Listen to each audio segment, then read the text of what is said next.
been talking about a two-lesson series called the Mountaintop and the Precipice.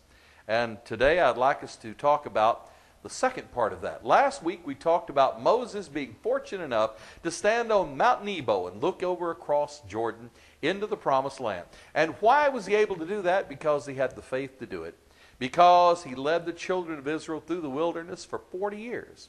Now, they almost didn't go, but they did. They finally made the right decision, but they made some bad decisions along the way. They halted, and as you know, they complained they couldn't take the Promised Land, and many bad things happened to them. But at least as a nation, they stuck together until they got to the Promised Land. Today, I want to talk with you about what if they had stopped at the water's edge. What if they had looked over the cliff, the precipice, and said, no, we can't do it. God just won't help us. This is the end of everything. And they made some bad choices. Nations can make bad choices. We just had a prayer that God would help us to choose good choices in our own coming nation's future. But we know that sometimes people don't always look at all the consequences of what they decide. And so today, we want to see that. What if Israel had chosen the precipice instead of the mountaintop? What if they said, no, we want to go back into Egyptian captivity. We're just fine with the Egyptians. They'll be fine. They couldn't be all that bad. Surely this Pharaoh will eventually, die, and there will be another Pharaoh take his place. And if we don't like his policies, well, we'll just wait till the next Pharaoh. What if they had decided that? Well, they could have made the wrong choice for several reasons. And let's examine some of those reasons and see what they could have been. First of all, they could have thought that their present situation would get better by choosing Pharaoh over God's choice. And sometimes their language seemed to indicate out in the desert that that's exactly what they thought they should have done. You remember when they complained about the leeks and the garlics. Oh, if we just had the leeks and garlics and the onions and all the things we had back in Egypt. In other words, they were thinking about letting the good times roll. If only the good times would continue to roll, well, everything would be just fine. Well, if we die out in the desert, what then? A little sacrifice and a little bit of effort on their part to do God's word, that was just too much for them maybe in some cases. They had leaders that would complain. You remember how they complained about Moses, how Aaron and Miriam complained about Moses' leadership in Numbers chapter 12. So they said, well, at least we know Egypt's dangers. Well, the good old ways, it couldn't be any worse than what we've had before.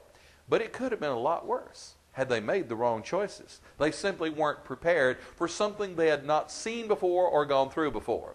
I don't think they had any idea just how bad it would have been had they not followed the moral thing to do in God's plan. Secondly, they could have been listening to bad advice. You remember when Moses came up and talked to them, they weren't too happy on one occasion when Moses came up. They might have even listened to propagandists from some of Egypt's news sources. The town crier going around, now, Pharaoh is going to be good to you people. You just don't know it. He's going to be good to you. And this Moses, well, he's just a rat fink. Don't listen to him. You know where he's going to lead you. Nowhere. Rat fink. They may not have been tuned into places that advocated God's position. In other words, Moses knew God's word. He spoke to him and said on the burning bush, you go tell Pharaoh to let my people go. But a lot of people weren't willing to listen to the right source. They listened to the wrong source. Third, they were willingly ignorant. What if they had been willingly ignorant of what future would hold with a bad choice of continued Egyptian slavery? Surely after all the plagues, Egypt would have made life intolerable for them. Sometimes we think something looks so good, and yet it's so bad. When people make the wrong choices, they often have to suffer a long time for it. Hoping and praying for Egypt's mercy would not change their future pain. Well, it's got to be okay. Surely this Pharaoh looks like he's pretty good. He's come with his chariots, and after all, he loves us because we're his people. We're his slaves. Is slavery any kind of life? Is giving up everything that you have for the cause of someone who's going to work you to death so you get nothing out of it yourself? Is that good? Well, that's maybe what they thought about. What about number 3? They were ignorant of what world conditions would be like if they chose slavery. The world can change. There was a new group of pharaohs that came in after probably about 1447 BC. Some have called them the Hyksos kings from the Nubian area. And I've been studying a fascinating new book by Ted T. Stewart called Solving the Exodus Mystery. Old dogs can learn new tricks. And that's me. I thought maybe it was Thutmose III was the Exodus Pharaoh, but he says it's Amenhotep IV. It seems to fit in more, and that most Egyptologists have their chronology off by about 340 years, and that we should move our chronology forward some 340 years to make it really fit what really happened. And if that's the case, we can understand why that this Pharaoh didn't have a tomb built, because he would have perished in the Red Sea. They could have equated any change as being better than standing on the abyss.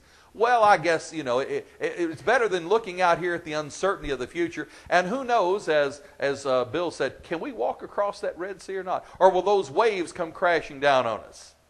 You see, sometimes people think that way. A fourth thing, what if they had listened to the voices of those who knew better than to say? Well, fortunately, they listened to Moses. But the voices of those who knew better than to say could have been shouted down by those who had influence, power, money, and favor with the works of evil. You know, they worshiped just about every kind of idol in Egypt. They worshiped the cow, they worshiped the rat, they worshiped the crocodile.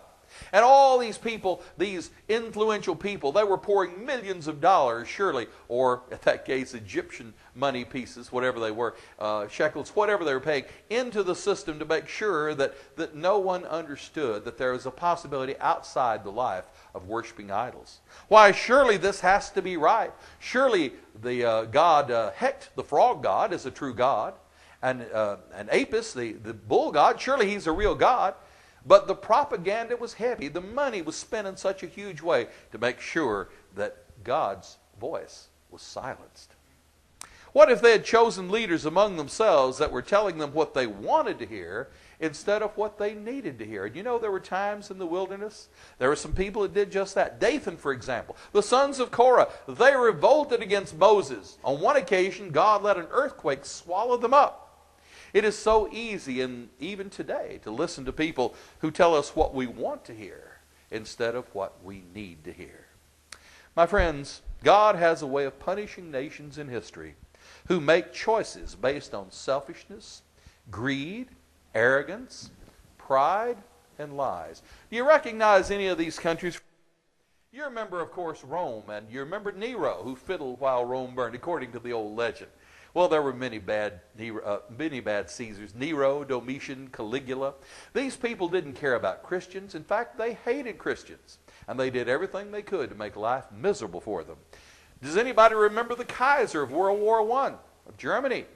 He went into Holland unwept, untried, and unhung, as the old story went, because he was part of the cause of World War I as he promoted the war after it had started.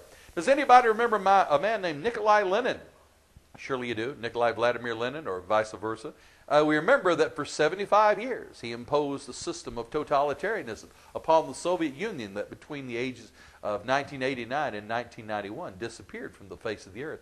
But remember, he lasted about some 7 years. Does anybody remember Mussolini and Hitler? How about Stalin? Hitler responsible for 6 million deaths of Jews, 20 million Russians, no telling how many other people. Stalin, who probably executed as many as 30 million of his own people in peacetime. Does anybody remember a man called Hirohito on the December 7th, 1941, and the thousands and millions that died as a result in China of his policies? Does anyone remember a man called Mao Zedong, who up until about 1969, it's estimated may have put to death some 60 million of his own people? And to this point, it's still the record. Even Genghis Khan didn't execute that many. America's had 45 million abortions, by the way. So we're closing in, aren't we? Does anybody remember a man named Idi Amin in Uganda who killed 100,000 of his own people before he fled in exile to Libya? How about, does anybody remember this gentleman who was hung a couple of years ago as a result of his having run Iraq in such a dictatorial way? How did he get in there? That's George Steinbrenner. I'm sorry, that shouldn't be in there. Just joking.